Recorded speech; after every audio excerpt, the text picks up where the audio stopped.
Ito, yung mga gawa natin ngayong araw. Mga nakapila ngayon, ayan, makikita nyo.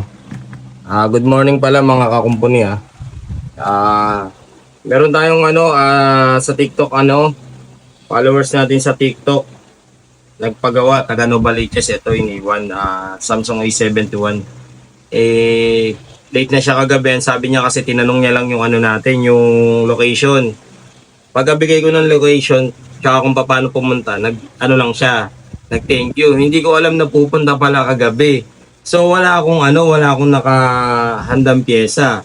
Ang problema, sarado na rin yung supplier, kaya iniwan na lang, ipapalalamove na lang natin bukas. Ito, Samsung A71 orig yung ipapakabit ni sir. Ni ma'am, sorry. Yung papakabit po ni ma'am, orig replacement na AMOLED. Hintayin na natin dumating yung mga pyesa para tuloy-tuloy na. Yun lang po, salamat. Ayun, good morning.